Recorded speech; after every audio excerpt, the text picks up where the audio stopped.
At 4:03 a.m., I opened our bedroom door. A stranger was sleeping in my spot. She smiled and said, "Don't overreact." I don't think any man forgets the exact time he realizes his life just took a nosedive. For me, it was 4:03 in the morning. I had been working a late shift, came home exhausted, and was ready to collapse into my bed. Instead, when I pushed open the bedroom door, there was already someone there.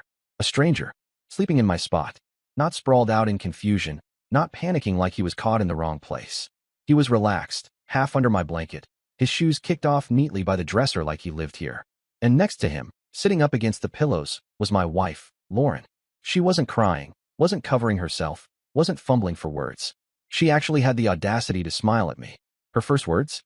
"Don't overreact." Overreact. She said that while some man I'd never seen before was using my pillow. The shock only lasted a second before the anger surged in. I stormed across the room, yanked the blanket away from him, and dragged him halfway out of the bed by his wrist before he even knew what was happening. He was bigger than me, but I had surprise and fury on my side. Lauren jumped up and grabbed my arm, screaming at me to stop, but the more she shouted, the clearer it became. She wasn't scared for herself. She was scared for him. That stung deeper than anything. The guy stammered something about misunderstanding, about talking things through, but I shoved him toward the wall. My voice came out louder than I expected, shaking the whole room. I demanded his name, demanded why he was here. Lauren kept saying it wasn't what I thought, but the man, finally giving up the act, said his name was Travis. And then he had the nerve to add that Lauren had told him I wouldn't be back until morning. That was when I realized this wasn't a one-time slip-up. This wasn't bad judgment after too much wine. This was routine. They had planned this. I shoved him again, harder this time, and Lauren actually stood between us with her arms out like I was the intruder. "Don't make this worse," she hissed at me. Like I was the problem. My own house, my own bed, and she was protecting him. The betrayal hit harder than the adrenaline. I looked at her, really looked at her, and for the first time I saw a stranger too. I told Travis to get out, and when he didn't move fast enough, I grabbed his jacket off the chair and threw it in his face. He cursed at me under his breath, but stumbled toward the door. On the way out, he muttered something I'll never forget. "She promised you'd understand." Understand what? That my wife had been using our marriage like a hotel where she could check in her new guests? I locked the door after him, and when I turned around, Lauren wasn't apologizing, wasn't begging. She was furious at me. She accused me of being violent, of scaring him, of embarrassing her. The way she said it, you'd think I had been caught sneaking in with someone else. I couldn't stand the sight of her pacing around the room, spewing excuses that made no sense. I started ripping open drawers, looking for any proof that what I was seeing wasn't just the tip of the iceberg. That's when I found it, a second phone. It was shoved into the bottom of her nightstand, under some books. Sleek, newer than the one she normally used, and locked with a code I didn't know. I held it up, and her face drained of color. That told me more than any explanation could. I said nothing, just slid the phone into my pocket. Her reaction told me it mattered. She tried to snatch it back, lunging toward me, but I pushed past her and left the bedroom. I needed space to think, but I wasn't about to leave the house and let her cover her tracks. So I sat in the kitchen, the phone heavy in my hand, while she stomped around upstairs like a teenager whose secret stash just got confiscated. I couldn't sleep, couldn't eat. The clock ticked from 4:30 to 6 o'clock, then to 7 o'clock. Every sound in the house felt amplified. The creak of the stairs, the hum of the refrigerator, the quiet thud as Lauren closed the bedroom door. Around 7:15, someone rang the doorbell. I checked the peephole. Travis. He actually had the audacity to come back. I didn't open the door, but I watched him pace on the porch, muttering into his phone. He stayed out there for 15 minutes before finally leaving. And in that time, my neighbors across the street definitely saw him. Perfect. Now gossip would spread, and fast. When Lauren finally came downstairs, she acted like nothing happened. She poured herself coffee, scrolling on her main phone, pretending she didn't notice the other one was missing. I waited until she sat down before telling her flatly, "You're not going to work today. We're talking about this." She rolled her eyes. Then she muttered something about me being dramatic. But she sat down anyway, arms crossed. I didn't let her speak first. I laid it all out. How long had she been doing this? How did she know this man? Why was he comfortable enough to sleep in my bed? At first, she gave vague answers. "We're just friends.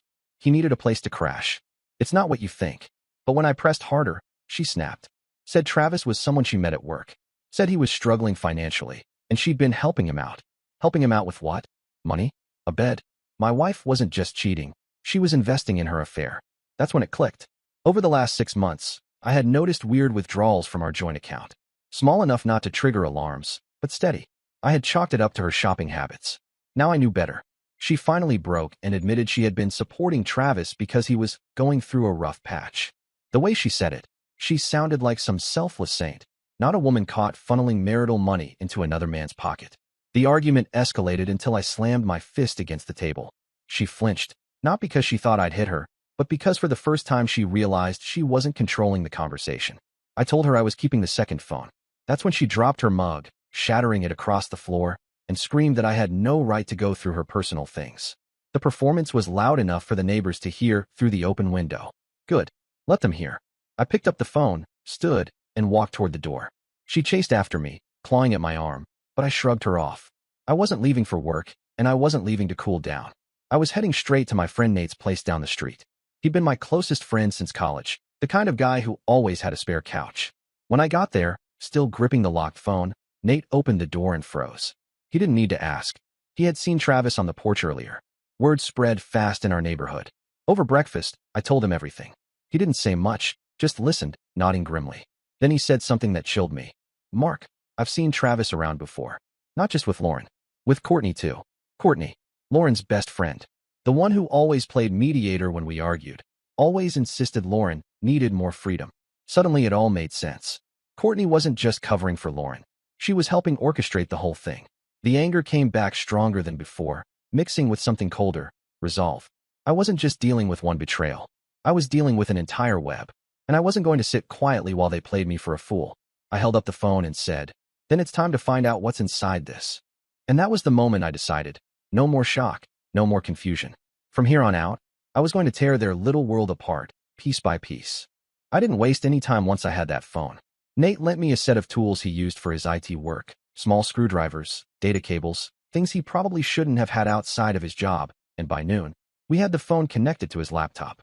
Lauren had locked it with a 6-digit code, but Nate had a program that could brute force it given enough time. While it worked, he handed me a beer and told me to brace myself. He was right. By late afternoon, the phone unlocked, and the screen lit up with a wallpaper I'd never seen before. Travis with his arm around Lauren, grinning like they were high school sweethearts. My throat went dry. This wasn't some temporary fling. It looked like a full-blown relationship. The messages only confirmed it. There were texts about money transfers, about nights she'd stay over at our place. Even jokes about me being clueless. Each thread I opened was like another stab to the ribs. She wasn't sneaking around out of guilt. She was mocking me while she did it. But the part that really lit the fire in me wasn't the cheating. It was the money. Transfer after transfer from our joint account. Small enough to blend in with daily expenses, but they added up to thousands. All of it funneled into Travis's failing construction startup. I remembered Lauren talking months ago about how our savings felt tight and suggesting I cut back on overtime so we could reconnect. Meanwhile, she was bleeding me dry for another man's pipe dream. I wanted to storm back into the house and throw the phone in her face, but Nate stopped me. He reminded me that if I went nuclear too early, she'd find a way to twist it back on me. And he was right. Lauren had always been good at flipping the narrative. So I forced myself to sit on it, to plan. That night, I returned home. Lauren acted like everything was fine, even cooked dinner, humming to herself like we hadn't had the worst fight of our marriage hours before.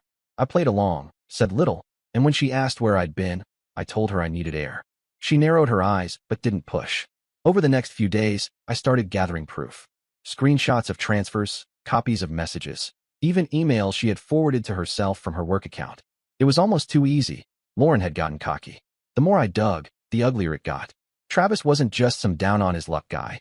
He was a manipulator with a trail of failed partnerships and burned bridges. He owed money to half the county, and Lauren wasn't his first sponsor.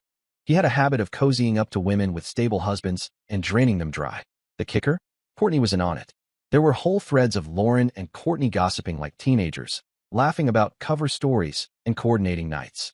Courtney even bragged about distracting me once by dragging me into an endless conversation while Travis slipped out the back. Every message I read pushed me further from shock and closer to something else, revenge. But I knew I couldn't just lash out. Lauren was too good at spinning. If I accused her, she'd cry to her parents, claim I was paranoid, and suddenly I'd be the villain. I needed her cornered, with no way out. Things came to a head faster than I expected. 3 days later, Travis showed up at my workplace. I work in logistics, and it's not exactly glamorous, but it's respectable. I was finishing paperwork in the office when I heard commotion in the lobby. By the time I stepped out, Travis was there, leaning against the front desk with a smug grin. "Mark," he drawled, loud enough for half the staff to hear. "Heard you've been snooping around." My stomach twisted. He was trying to humiliate me on my own turf.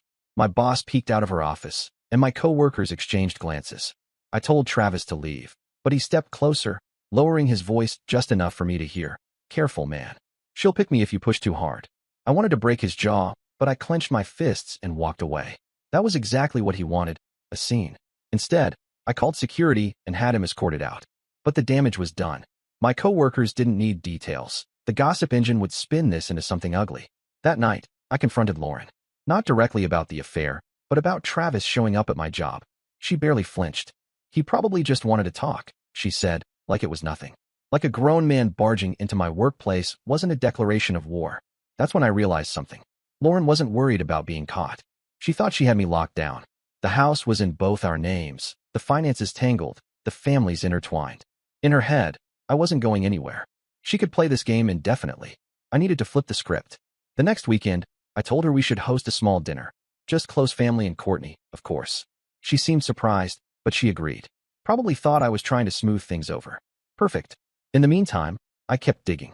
Nate helped me trace the money further, and sure enough, Lauren had been transferring not just from our joint account, but from a savings account I hadn't touched in months. That one cut deep, it had been meant for a future home upgrade. By the time Saturday rolled around, I had a folder full of evidence and a plan forming in my head. Dinner started normal enough. Lauren played hostess, smiling and pouring wine, while her parents made small talk about the economy. Courtney arrived late, flustered, with some excuse about traffic. She hugged Lauren a little too tightly, whispering something in her ear that made them both smirk. I sat back, watching, waiting. Then, halfway through dinner, my brother Dean showed up. I hadn't invited him. Lauren had. My jaw clenched as he walked in like he owned the place, patting me on the shoulder with that fake smile he always wore. Dean and I had never gotten along. He was slick, always chasing money, always finding shortcuts. And as the evening went on, I noticed the way Lauren leaned toward him, the way he seemed oddly comfortable in my house. Something about it didn't sit right. After dessert, when everyone was relaxed, I excused myself to grab something from the office. I returned with the folder, slid it onto the table. The chatter died instantly. "I think we need to talk about where our money's been going," I said. Lauren froze. Courtney went pale. Dean shifted uncomfortably. I opened the folder and laid out printouts, bank transfers, screenshots, even a photo of Travis with Lauren at a hotel 2 towns over. Gasps rippled around the table. Lauren stammered, trying to dismiss it as old or out of context. But the volume of evidence made it impossible to wave away. Her parents looked horrified. Courtney tried to step in, saying I was exaggerating, but I had her texts printed too. She fell silent, cheeks burning. That's when Dean spoke up, his voice calm but cutting. "Mark, you're blowing this out of proportion. You don't want to ruin your marriage over a misunderstanding." A misunderstanding. The way he said it made my blood run cold. Because it didn't sound like someone defending a sister-in-law. It sounded like someone with skin in the game. I locked eyes with him and saw it, the flicker of guilt. Suddenly, everything clicked. Dean wasn't just covering for Lauren. He was in on it. The moment Dean spoke up, I felt the air in the room change. It wasn't just his words. It was the way Lauren sat back, suddenly less panicked, like she knew she had an ally at the table. My own brother, siding with her. I leaned forward and asked him directly, "How much did she pay you to cover for her?" The question hung heavy. My mother-in-law gasped. Courtney tried to laugh, but it came out choked. Dean glared at me, lips tightening. That silence told me everything. Lauren broke it first, her voice sharp. "Don't drag your brother into this, Mark. He's only trying to help." That was it. She had just admitted, without realizing it, that Dean was involved. I opened another envelope and slid out a paper.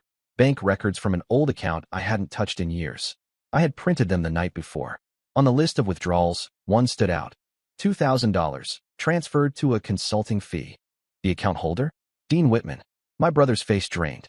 He stammered something about it being a loan, that Lauren had asked him for advice on managing funds. But the damage was already done.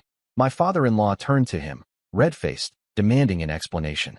Dean kept fumbling, and Lauren jumped in, trying to redirect the conversation back to me. That was when the doorbell rang. The sound froze everyone. I knew before I even got up who it would be. And I was right.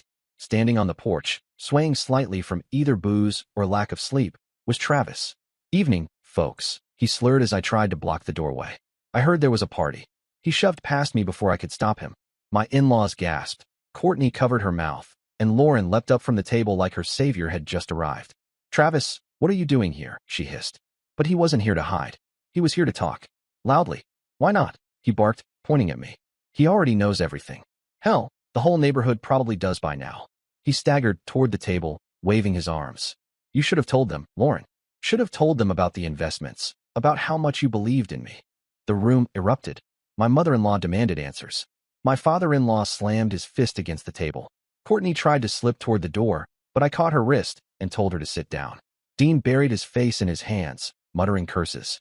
Travis, oblivious, kept talking. "She's the only one who ever had faith in me. She said she'd leave him once things settled. She said." Lauren shrieked for him to shut up, but it was too late. The words were out. Her parents turned to her, horrified. "You said what?" her mother snapped. I stood there, letting the chaos burn. This was better than anything I could have orchestrated.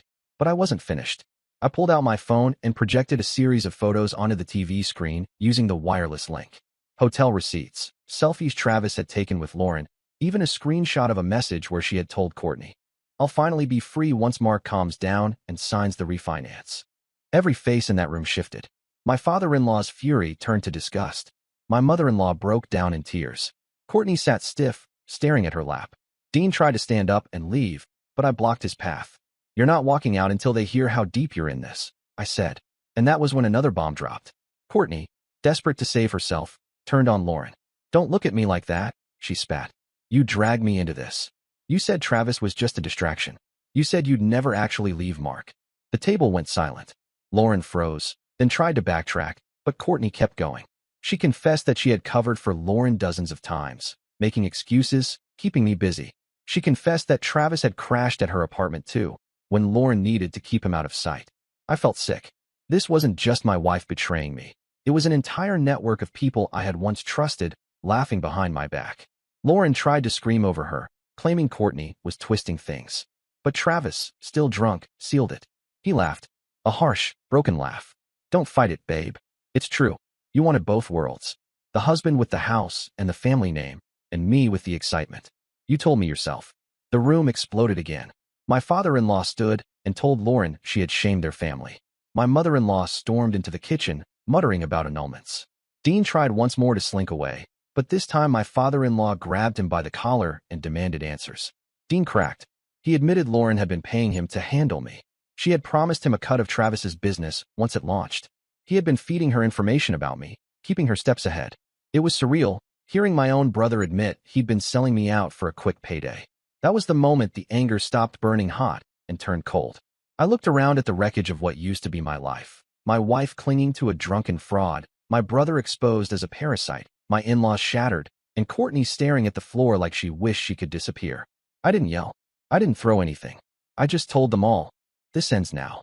Then I picked up the folder, gathered the evidence, and walked out. Behind me, the shouting continued. Lauren crying, her parents screaming, Travis laughing until someone told him to shut his mouth. I didn't care. The storm was theirs to weather. But I wasn't finished. Not by a long shot. Over the next week, I put my plan into motion. I contacted a lawyer, a tough one, the kind who didn't blink at messy divorces. I froze the accounts I could, cut off Lauren's access to credit cards, and started filing paperwork. I sent copies of the financial evidence to her employer, highlighting the misuse of company time in her emails with Travis. And while she scrambled, Travis imploded. His business collapsed when the last of Lauren's money dried up. Word spread fast. Investors pulled out, suppliers cut ties. The man who had strutted into my house was reduced to begging for odd jobs within a week. But the best part came when Dean's creditors, people I hadn't even known existed, started showing up. Apparently, he'd been juggling debts for years, and without Lauren's secret payments, he couldn't keep the wolves at bay. He called me, begging for help. I didn't even pick up. One night, as I sat in Nate's living room going over documents, I got a message from Lauren. Just 5 words. "Please, let's fix this." I didn't reply, because for the first time in weeks, I realized I didn't need revenge to feel whole.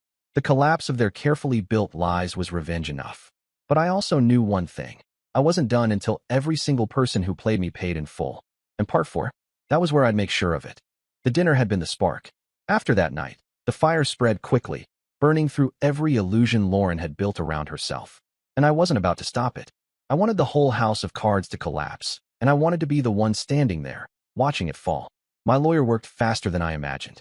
Within days, Temporary orders were in place, freezing joint accounts and blocking Lauren from making large withdrawals.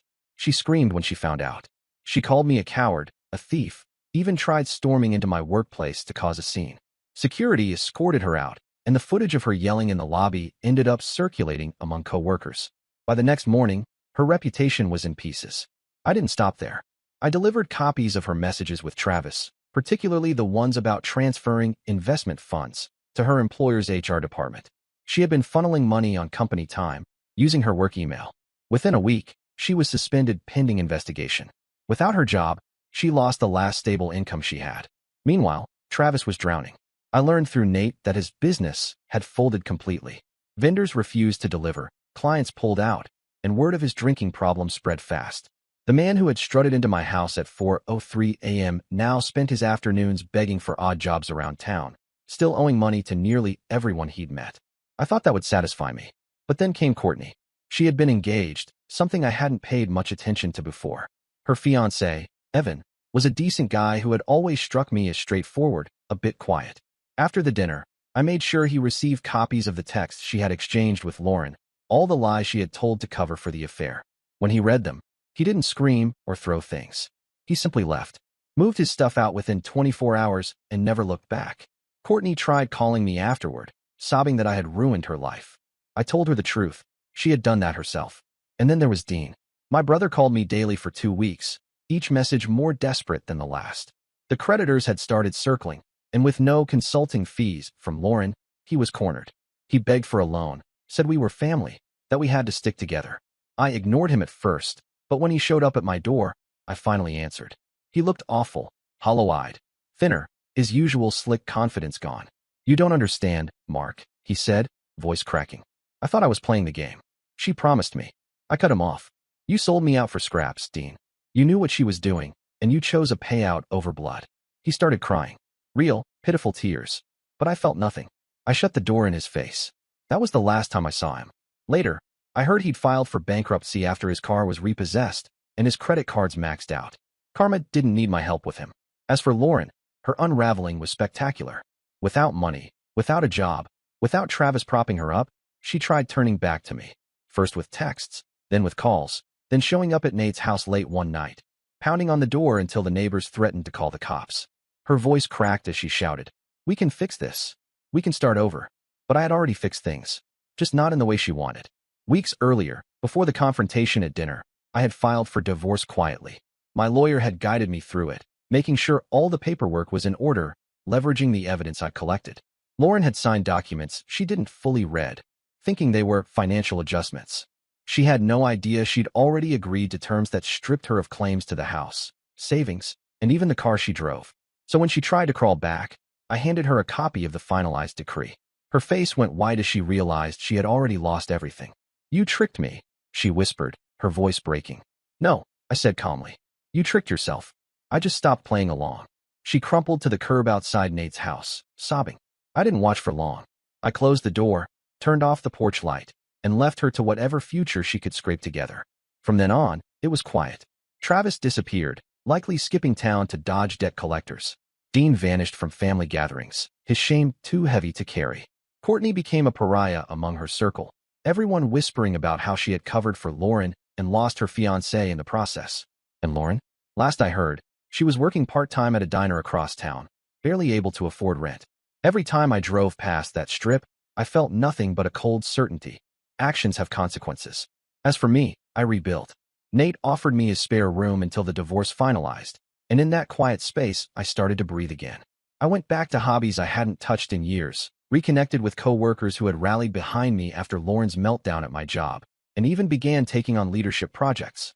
My boss respected how I had kept my composure when Travis tried to humiliate me at work, and within months, I had been promoted. The irony wasn't lost on me. While Lauren's world crumbled, mine was finally solidifying. The last loose end came months later, at a family gathering I almost skipped. My parents had begged me to attend, promising Dean wouldn't be there. But when I walked in, there he was, sitting in the corner, thinner than ever, avoiding everyone's eyes. For a moment, I considered leaving, but then I caught his gaze. He tried to smile, a weak, broken thing, but I looked away. I didn't know him forgiveness. Instead, I spent the evening with relatives who had supported me, people who had seen the truth and stayed by my side. And when I left, I realized something important. Revenge hadn't made me whole. It had simply cleared the rot from my life, burned away the people who never deserved to be there in the first place. Lauren, Travis, Courtney, Dean, they weren't weights I had to carry anymore. They were lessons. Harsh, painful lessons, but lessons all the same. That night, as I drove home, I thought about the moment it all began. 4:03 a.m., opening my bedroom door to find a stranger in my bed. Lauren had told me not to overreact. But looking at where we all ended up, I realized I hadn't overreacted at all. If anything, I had reacted just right.